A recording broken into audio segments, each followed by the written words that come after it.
What's up mga kaduit, ayan, welcome back dito sa ating YouTube channel. Kamusta po kayo? At ito na yung Wave 125 na binubuo natin. Okay na, all set na. Kaya lang nagkaroon tayo ng problema. Sobrang pagod ko dahil wala akong katulong. Last Sunday tinapos ko na, sinet ko na lahat, okay na, tune up na. And then I forgot to test the shifting. At ayun na nga, nagka-problema tayo. Hindi siya maikambyo pa unahan, pero pag patalikod naikakambyo naman siya. Pakita ko sa inyo. So hindi siya maikambyo pa unahan. Hindi ko siguro nasipat ng todo yung kanyang yung parang brake sa kanyang clutch bell. So duda ako na doon siya nagkaroon ng problema. Kaya ngayon babaklasin ko muna ulit. Tama-tama, low thread pala yung ilalim nito. Ayan okay siya So pag paunahan, ayaw niyang makambyo. So gagawin natin, i-drain muna natin langis and then buksan ulit natin itong kabila para ma-check natin kung saan nagka-problema. Pero yun ang hula ko dyan kasi once na kumambyo ka, tumutuod kasi sa bell yun. Yung parang maliit na preno na yun. So clutch brake yata tawag dun. Pag pumreno ka, dumidikit sa bell, ngayon hindi lumulusot yung cambio mo, kaya kailangan i-atras ng isang ipin kung sablay dun sa marking. Kaya ang gagawin natin, babaklasin muna ulit natin para may tama natin, tapos ikakasana natin sa makina yan mamaya para para ma-testing na natin. Okay.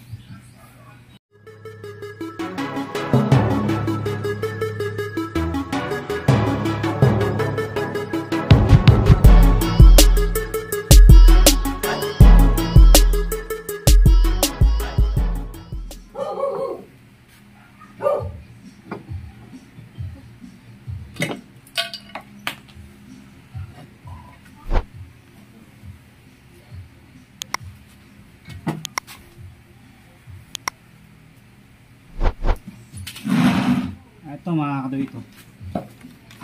Ayan niya. Ayan. So ito.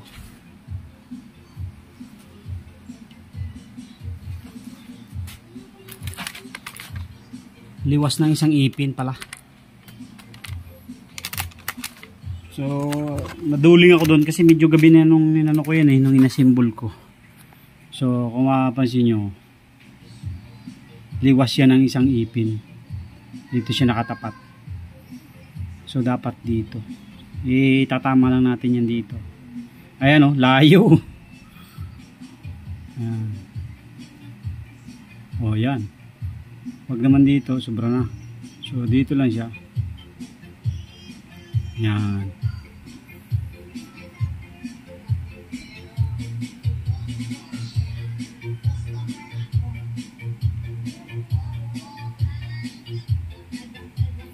So ayan na mga kaduit. Ayan mga kaduit, at bago nga pala natin i-assemble ay magpapalit na rin tayo ng clutch plate compression brake para mas smooth yung pagpasok ng cambio natin, dahil ito medyo pudpud na. Ayan.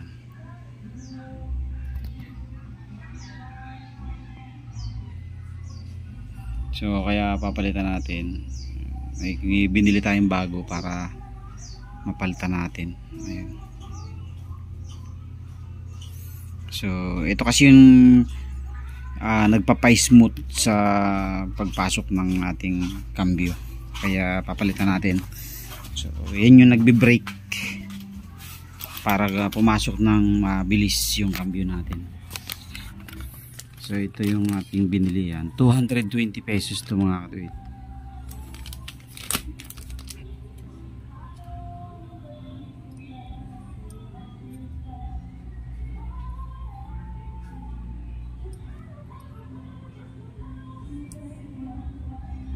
Ayan, sa mga may Wave XRM at saka RS125, ito yan. So baka yung cambio nyo medyo matigas na pumasok, medyo delay, ayan. So ito yun. So palitan muna natin. Palitan lang natin to lock.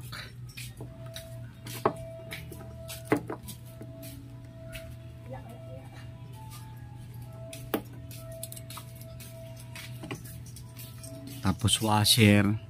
Ayan. Itong ano, huwag nyo nang alisin. Ayan. Yung spring. Sundutin nyo na lang mamaya. Ayan. Para hindi na mahirap. Ayan.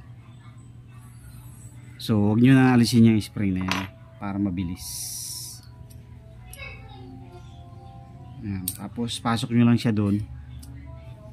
Para pumasok siya ng ayos. Ito. Sundutin nyo lang itong nasa ilalim.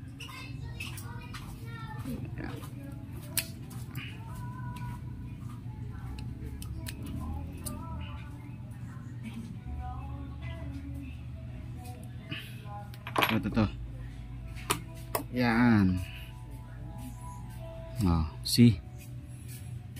Ano lang kasimple. Hindi nyo na kailangan baklasin lahat. Tapos balik natin yung washer. At itong lock.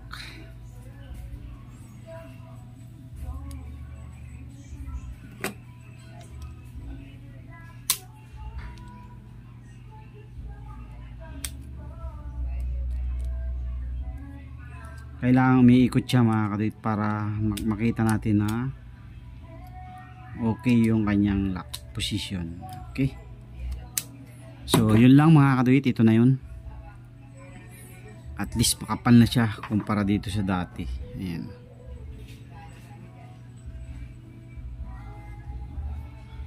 Okay, kakabitan natin para mabuo na natin to at may sampa na sa chassis. So ito muna ilagay natin. Ayan, yung sipatin lang natin yung marking.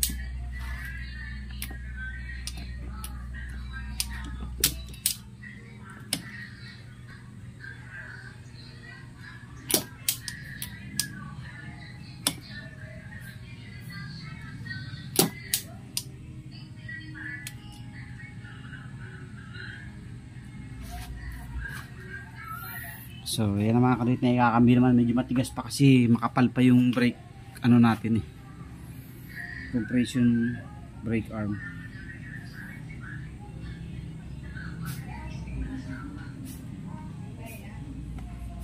So meron naman play yan o, ayan o. Okay, so kabit na natin to.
Okay, para hindi siya malaglag mga katuwid.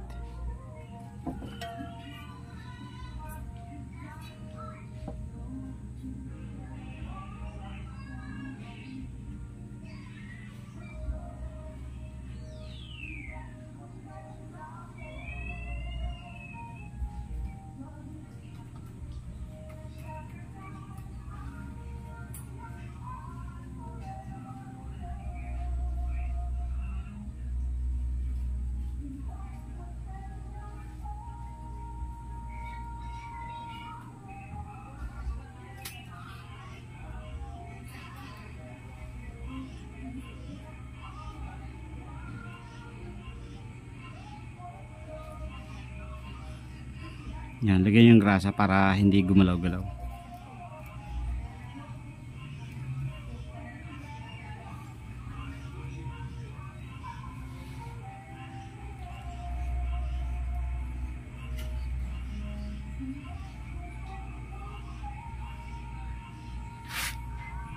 Tapos ilagay na natin.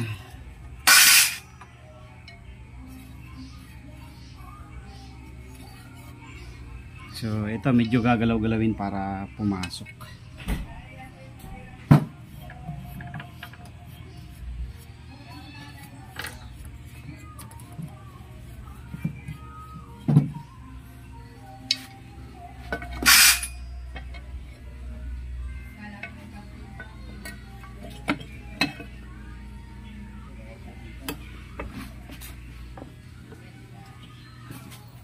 Okay, so tapos na tayo, buo na.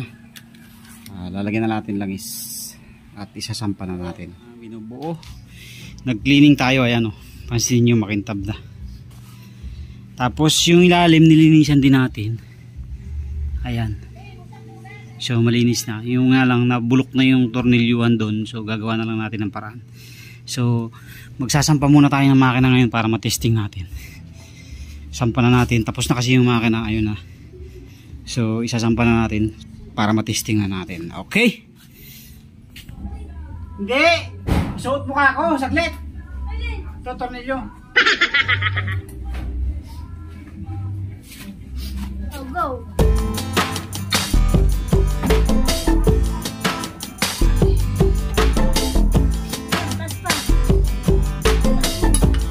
Eh, mas may nay. Ito sa akin sa to.